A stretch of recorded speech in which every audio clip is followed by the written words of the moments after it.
Well, welcome back. I'm Roger Mittag. Welcome to Style Sessions. We're going to start a touch early today. We got some really interesting stories for you, and it's been interesting in the last little while to try to see how the beer industry is doing. There's some reports that we're selling more beer than ever before, which is, or in the last 10 years or so, which is really nice to see. But our hospitality industry has taken a huge hit, as you can imagine. So a lot of people have figured out how to get beer into our homes through curbside pickups, through retail. Hello, Harold. Hello, Michelle. I had a nice chat with High Park Brewery yesterday down in Toronto, and this is a relatively new brewery, and these guys, I've known them for about 3 or 4 years now, and they're the salt of the earth, and they just weren't really all that prepared for what's happened over the last 3 months. However, they've been really flexible. They're starting to make more beers in-house now. Hello, Martin. Wow, it has been a long time, and a strange time as well. I think I might be seeing you soon. It all depends. But anyway, they were really quite flexible, so they started making some more beers in-house. A lot of their production beers are made at another brewery, which is good for them because it leaves a lot of room for them. They've had a massive patio added on to their brewery, and their brewery's looking really good. So they're finding that what is bringing in business now wasn't something that they were expecting. They were really focused on the hospitality business or the restaurant and bar industry. And they're finding that a lot of the community within the High Park area and within the Runnymede and Dundas area or the Junction are actually finding them and stopping in and sitting down for a beer on the patio or taking beer to go home. So it's all kinds of really cool things. And then I was speaking to All or Nothing Brewery here in Durham, and it's been really tough for them. They did really well at the beginning. They started, because they have a still, they started making hand sanitizer, which is really kind of cool. So they had really, really good sales there. And then a lot of people were buying their beers because restaurants could actually sell beer to go. But in the last little while, it's been really difficult, and it's been a lot more difficult for craft brewers to get any kind of traction within the LCBO. Not really sure of the nuances of what's going on there, but they are really, really strange times and a little bit more difficult. So, hello, Paul Locke from Grand Bend, hot and steamy. Is that you, hot and steamy, or Grand Bend's hot and steamy? That's a good one. And Paul, I think, is bringing a few distance friends. Joe's there. Hello, Joe. Hopefully you guys got some IPAs to join me with. I've got some interesting ones that I'm going to focus on. I've got some great stories for you as well today. But sorry for the change in time, but I'm back in a classroom and I have to be there at 7 o'clock. So we couldn't do the 7 p.m. time, so now we're moving to a 6 p.m. time. And then come the fall, it's probably going to change to Sunday. Hello, Charles. So hopefully you guys will still all join in, invite your friends. So lots of good things happening. I think the industry is going to rebound. It may take a little bit of time, but we're all going to get there, I think, together if we're all patient and kind and understanding. So today we're going to talk about IPAs. And somebody asked me about IPAs a little while ago, and I wasn't going to do them for another couple of weeks, but I thought it's a pretty good time right now to sit and talk. I've seen a lot of things on Instagram and social media recently about hazy IPAs, and some people are really not enjoying them as much as people would like us to. And I'm going to explain a little bit about hazy IPAs once we get into what an IPA actually is. So again, welcome. Craig, how are you? Hey, it was you that asked about IPAs. That's right. So thanks again for joining me. It's always lots of fun.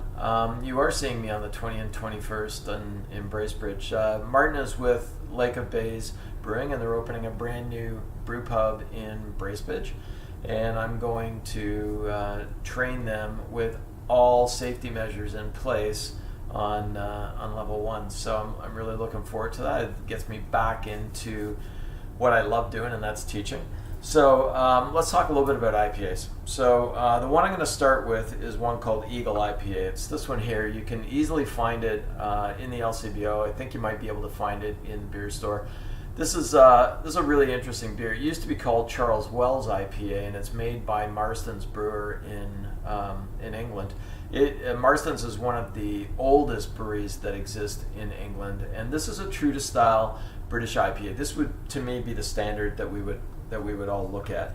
I'm once again going to use my nice Bass glass, and I'll flip it around, not to give Bass any credit, but I love that logo. That's the first registered trademark in the world, that red triangle. So I'm going to pour this IPA into this really nice Bass glass, and then I'm also going to pour some for Anne, who's going to come down in a second and come and get hers. So the thing with IPAs is I think a lot of people, they don't really get them a whole lot. And if you're a big American IPA drinker, this is going to throw you for a bit of a loop, because first of all, let's take a look at this beer. This beer is got a really rich, dense, ivory-colored foam. It's copper colored, burnt orange, amber in its color. It is crystal clear. Hello, Annie. Here's your beer. Oh, thank you. It's crystal clear, and that's the way it should be. And again, if you remember back to a previous session when we talked about American Pale Ales, and I briefly mentioned in there, one of the things about American Pale Ales and British Pale Ales, I think we did British Pale Ales actually, is that in Britain, malt is the star of the show, and in America, hops are the star of the show. And so British brewers, believe in clarity, so lots of filtration, natural filtration in many cases. And when you smell in a British IPA, you're going to get that traditional earthiness that you get from the UK hops like Fuggles and Goldings. So very earthy, forest floor, mushrooms, moss, those kind of characteristics. That's the hop note. You're also going to most likely pick up the whole grain breads and the caramel and the toffee characteristics that you would normally match in with a beer of this color. And then on top of that, there might be hints of apricot and orange marmalade. Very, very typical of British ale yeasts. And you get these wonderful characteristics. Now, the thing with an IPA in Britain is that everything is about balance. And these beers are supposed to be in balance. That means that the hops take a backseat to the malts. So when you do take a sip of it,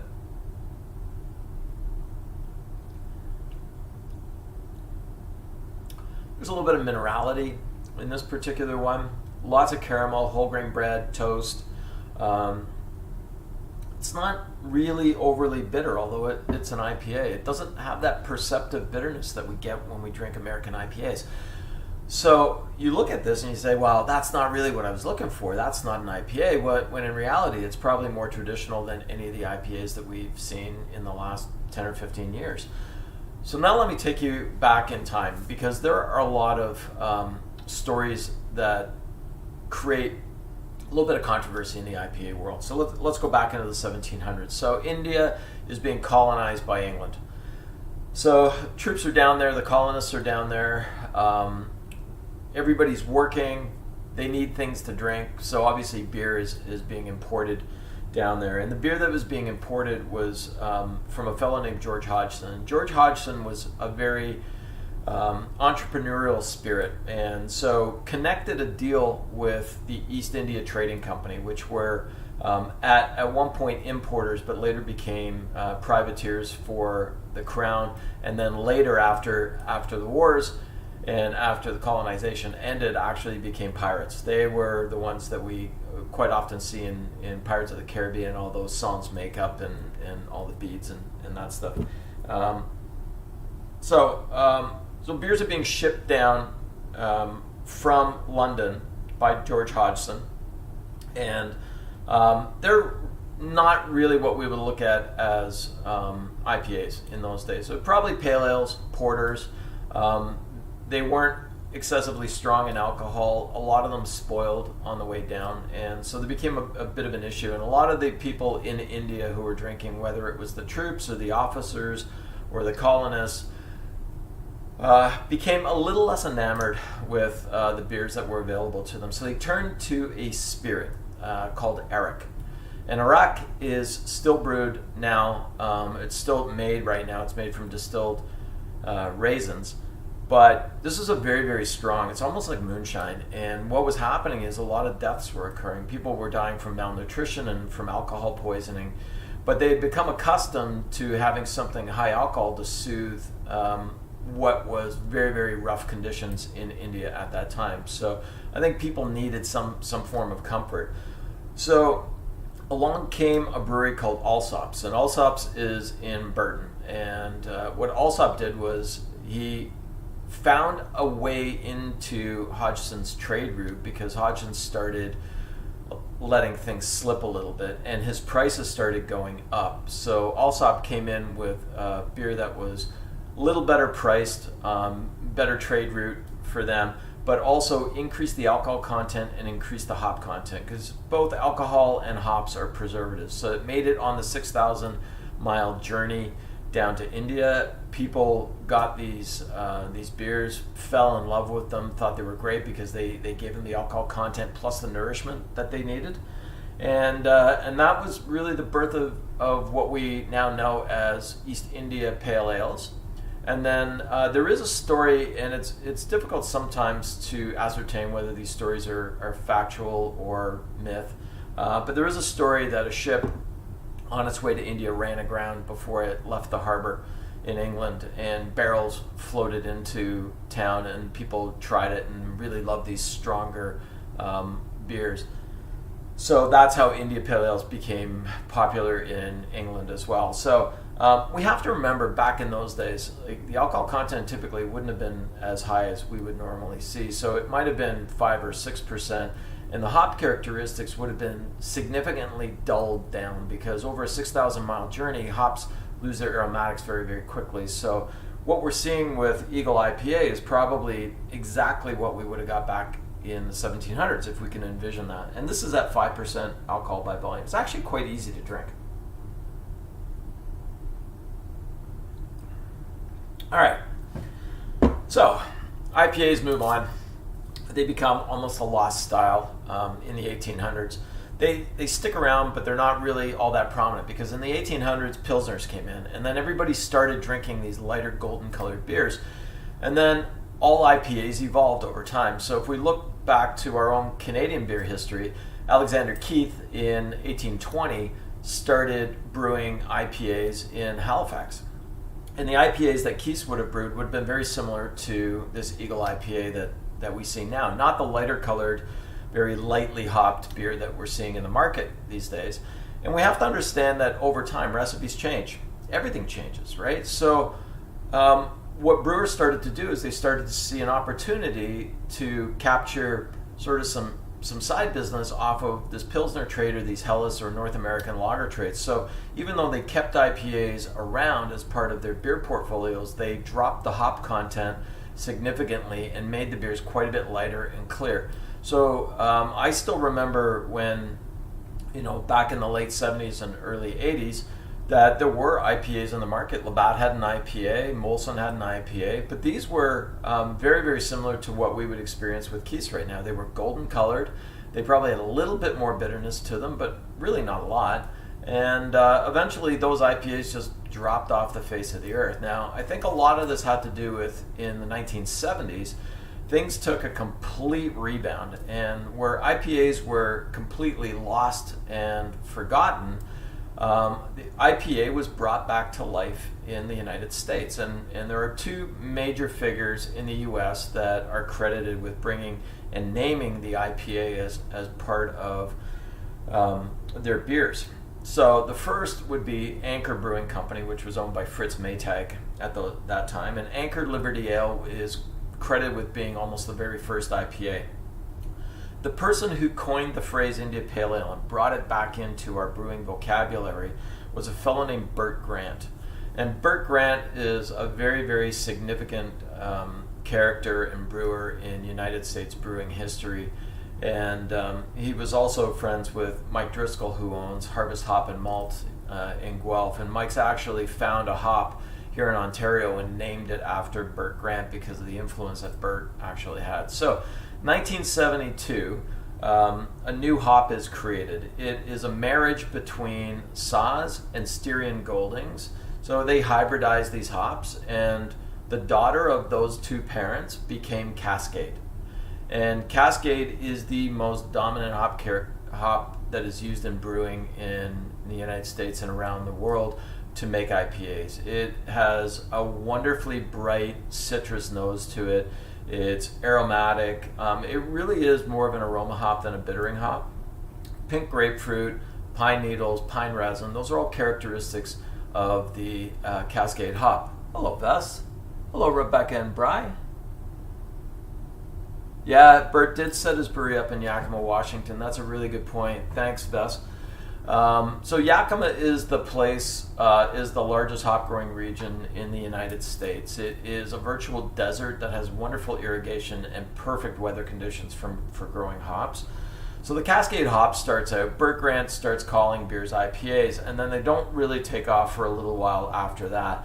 And then as craft brewing starts to ignite in the early 80s to mid 80s, people start using hops a little bit more to showcase what the hop is really all about. And this is where hops actually took off to become the star of the American IPA. So we've since branched off from American IPAs to things called West Coast IPAs, East Coast IPAs, and now we're having milkshake IPAs and hazy IPAs. So one of my favorite breweries in Ontario and in Canada to make IPAs is Great Lakes. When I first met Peter Bullitt in Great Lakes, this was a complete lager brewery. They didn't make any ales at all. And then they've switched gears quite a few years ago. And I would say that their IPAs are bang on all the time. They have some wonderful ones. They flip them around on an ongoing basis, so you can get all kinds of different ones from them. But the one that I've chosen to showcase is the one that's become their standard. And this one is called Octopus Wants to Fight.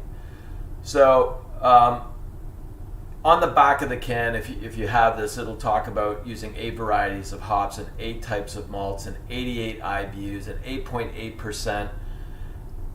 You have to take some of this tongue-in-cheek. So it is only 6.2%, and who knows how many of the others. All right, Craig's got an octopus. That's excellent. It is. It really is one of my favorites. It's got lots of great characteristics to it. So the thing with IPAs now is you should count on that they are not going to be clear. They're probably going to be hazy or cloudy at some sort. So if you're going to pour this into a full glass, you'll get all the sediment that's coming out. If you're going to pour it halfway, then you might want to swirl it and get some of the sediment out. So I'm going to use this glass, which is an IPA style glass. It's fashioned on the Spiegelau glass. So I'm just going to get a nice pour, and then I'll be able to show you the difference color-wise between an American or West Coast IPA. Now, a lot of West Coast IPAs originally were crystal clear, and I think almost all breweries now are creating some kind of haziness or cloudiness in their beers. But if you take a look at these two beers, you can see that the British IPA is more burnt orange caramel colored, whereas the American IPA, the Octopus Wants to Fight, is a light golden, almost mango color. I love the color of mango flesh. It really describes a lot of IPAs. The foam is really dense. It almost looks like shaving cream on the top because IPAs have this really, really dense foam. And thus I'll get to your point in a sec. The reason they have dense foam is there's a lot of protein in hops, and there's a little bit more protein in the malts as well. But that's just added, they're using flaked oats in their beer, and flaked oats are used by a lot of brewers now to increase foam retention. And here comes Anne for her sample. There you go. You're welcome. So flaked oats are in there to add body, mouthfeel, to take away a little bit of the bitterness and to add foam retention to the beer itself. So when you look at it, to me, this is hazy. It's not completely cloudy yet because at the bottom I can still see a little bit through there. It's not completely opaque. Really nice white head. Sometimes with IPAs, because of the amount of hops are in there, the head will almost have a green tinge to it, which is kind of cool. You stick your nose in there, and now instead of malts, what we're smelling is the characteristic of hops. And because there are so many really unique hop characteristics now, it's not just pine and grapefruit.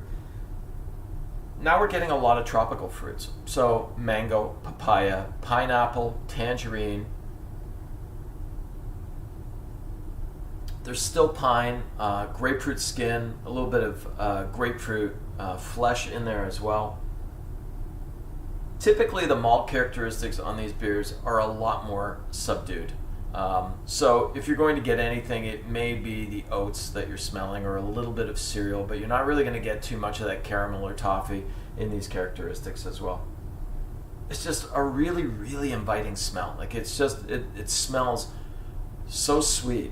And this is the deceptive thing about IPAs because, if you go to a bar or restaurant or even to the LCBO or beer store and somebody says to you, these are the characteristics, you can smell all this great tropical fruit, you're going, I'm in. Yeah, that's going to be really sweet and easy to drink. And then you take a sip of it and it pretty well knocks the back of your head off.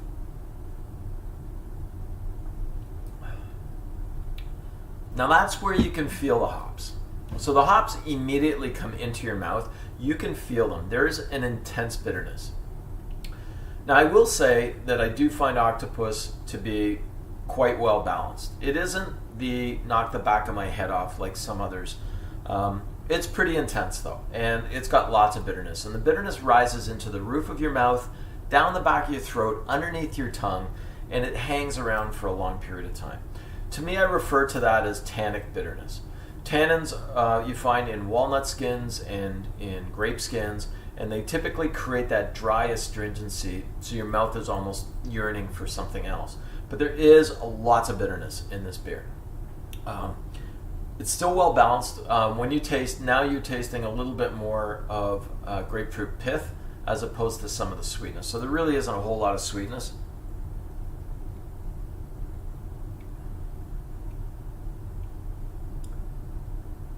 Yeah, more pine resin, more of that tropical fruit, lots of bitterness. The thing with IPAs is the bitterness typically builds a little bit. So if you're not a huge bitter fan, you need to find something that is either much lower in what we call IBUs or more well balanced. Now the thing is, I'm not sure whether we've talked about this before. I think we have with IBUs. They're called International Bittering Units. It is a scale that measures the amount of hops left in the beer. Now, the IBU is only a numerical scale, so it can't really tell you everything about the beer.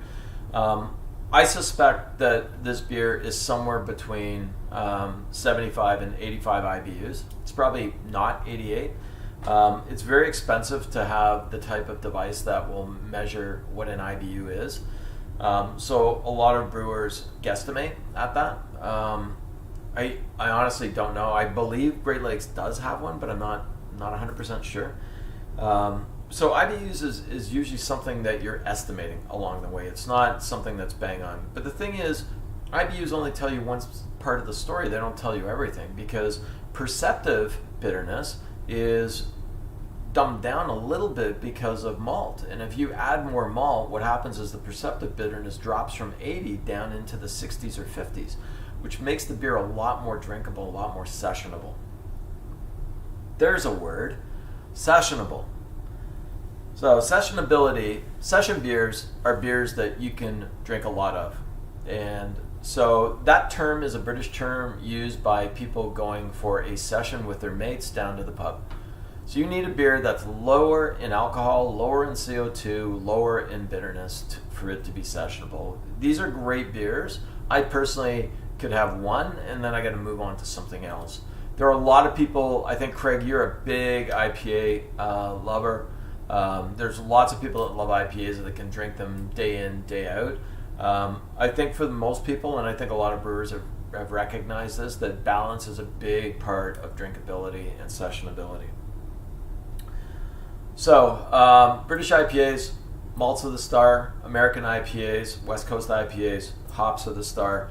And that takes us over to the East Coast of Vermont. So the East Coast, has always viewed itself, the East Coast of America has always viewed itself as a little bit more tolerant, a little bit more moderate than the West Coast. So they fashion most of their IPAs on British IPAs, a lot more balance, a lot more malt characteristics. And then we saw something called a Vermont IPA. And a Vermont IPA started coming into fashion a few years ago. And there are a lot of people who would disagree that that style is even a style. Some of the brewers there would argue that they don't think that it's a style. So the thing with a Vermont IPA is way more balance, so more malts, less impact on the hops, so they're not as intense. They're typically very cloudy right now, and they're using something called a Vermont ale yeast, which tends to bring out a little bit more sweetness in the yeast in itself. It actually brings out a lot more tropical notes from the hops. So you tend to get a lot more of those tropical characteristics. So one of the things that we can look at is that what a lot of people are now doing is they've gotten away from the term East Coast IPA or Vermont IPA. Now what we're seeing is things called hazy IPAs or milkshake IPAs. In order to make a milkshake IPA, a lot of people are adding lactose. And lactose is an allergen and has to be listed on a can. And it's really dense and thick. A white IPA. That's a good question, Rebecca. It's interesting. People have black IPAs and white IPAs. Black IPA would be a brown ale with a tremendous amount of hops added to it. Typically, a white IPA for me would be, and I'm not that familiar with Bo's Wag the Wolf, but typically it's a white ale or a Belgian wheat beer with a ton of hops added in again. But you never know what brewers are saying, and sometimes they call things something and you can't actually identify what the hell it is. So a lot of people are now adding lactose, as Vess added earlier. There's flaked oats going in there. Some people are putting pectin in there as well to add this density. From a visual perspective, I had one the other day. It was a hazy IPA. I wanted to see what this particular brewer was doing with it. And it was beautiful on the aromatics. I just couldn't drink it. Visually, I just found it unappealing. It was just too dense and too thick, and it looked like a creamsicle in a glass, and it just didn't do anything for me. So, from a hazy, excuse me, from a hazy IPA perspective, excuse me, I'm going to lean to another one of my favorite breweries, and one of my best customers is the Muskoka Brewery. I love what these guys are doing. They have some really interesting things.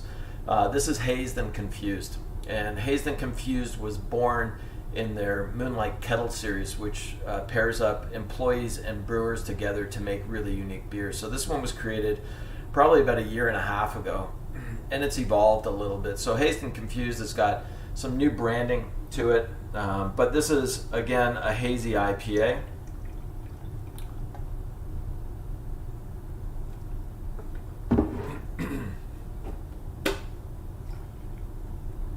Just poured one for Anne when she's ready. Double IPA. That's a good question, Dan. Yeah, Craig, I love the new can design. Yeah, the new they're doing some amazing branding at Muskoka right now. I'm really loving what they're doing. So, Danny, what makes a double IPA? Double IPAs are usually much higher in alcohol. So, if a regular IPA is around 6 to 6.5, a double IPA is usually in the 7.5 to 8.5 range, and they're usually quite a bit boozier. They're not necessarily always more vibrant in the hop characteristics. Sometimes the alcohol and the malt characteristics actually soften it. So Michelle and Joe are having a Mad Tom, which is a really good West Coast IPA. They've changed that recipe a little bit, so it's a little bit more moderate. But let's have a look at Hazed and Confused, and you can see what I mean by, like, this thing is just totally cloudy as opposed to the Octopus, which is slightly hazy. So I can't really see through this. I'm still finding this really appetizing, and when I hold it up to the light, I can actually see a little flicker of light through the other side, and I can see the CO2. And to me, that's an appetizing thing to be able to see. If I can't see through it and it just looks like a milkshake, I'm sorry, but it's not working for me personally. It could work for a lot of people, but for me, it's not doing it.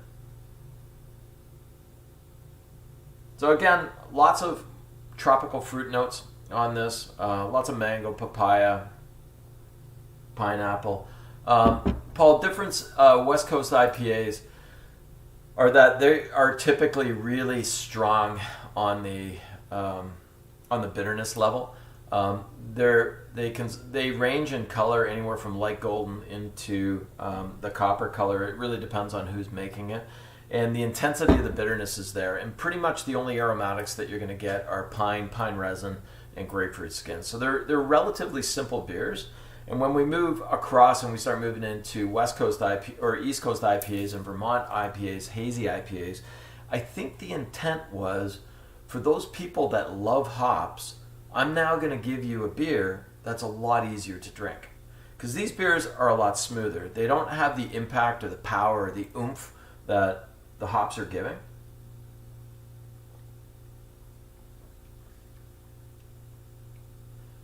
See, that's just a lot more gentle.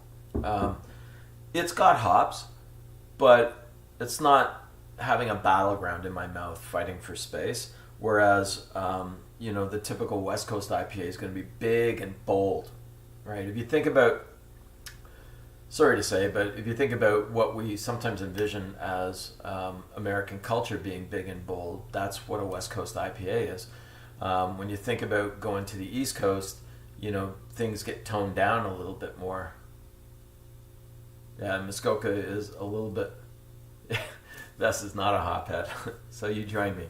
I like hops. I like a lot of things about them, but I can't personally drink a ton of overly bitter beers. Oh, Thrust is a really good one as well. Thrust is another Great Lakes beer. It's an East Coast. Great Lakes is doing a whole bunch of really cool things. There's lots of great breweries out there that are doing great IPAs. You just have to try them and experiment a little bit. So that gives you a little bit on the variances between West Coast IPAs, British IPAs, and hazy IPAs. So I hope you enjoyed that. I'm more than happy to take some questions for you for a few minutes, and then I got to scoot. Head over to class. Any questions from anybody? I know that you guys have been asking a few questions along the way.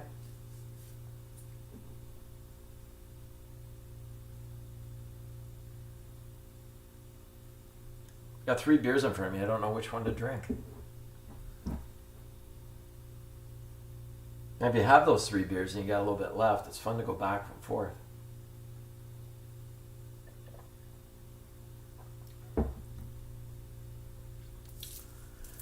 Next week, good question.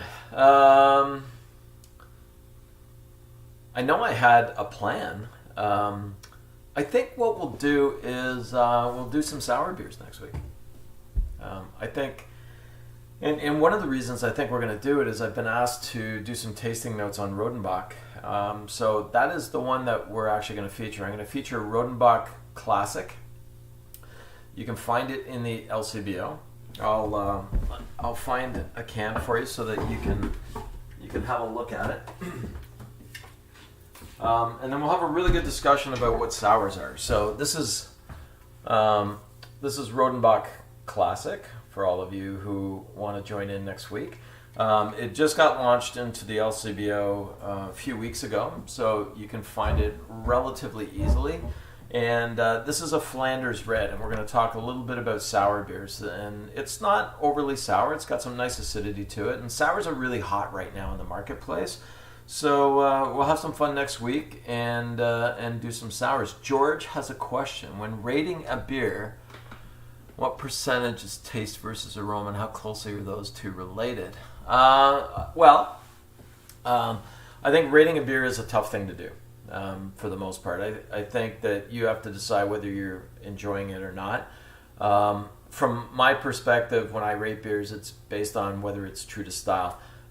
In some beers, the taste is going to be exactly the same as the aroma, and I find that really unique and very pleasurable. Other beers, there are really vibrant aromas and not so much on the taste, and IPAs are good examples of that. You get way more on the aromatics and less on the taste. So I think if it's up to you, if you want to rate the beer, it's whether you found it pleasant to drink and you want another one. For me, that's always a good one. Wild Child from Black Swan is a good sour. Perhaps I've not had it, but sours are a lot different when they're made in North America than when they're made in Belgium. And the one that I'm going to feature is a Flanders Red. It comes right from Belgium, and we'll talk about the history of sours and where everything is going for.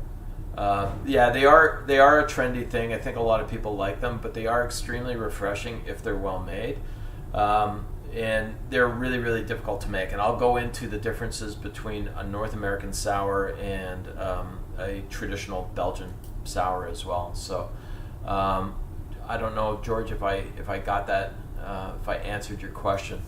Hopefully I did. So anyway, I think I'm going to wrap that up for this week. Thank you again for joining me. It's always a pleasure to be here with you, and I welcome you back next week. Tell your friends. Got a YouTube channel. I need lots of people to subscribe, and we'll bring you some new beers next week. Craig's had some terrible sours. I think we all have. All right, thanks everybody. I'm Roger Mittag. Remember to check out Prud'homme Beer Certification. We've got level 1 classes starting up again in September, where we teach everything from how to taste beer ingredients to history, draft beer, and of course beer and food.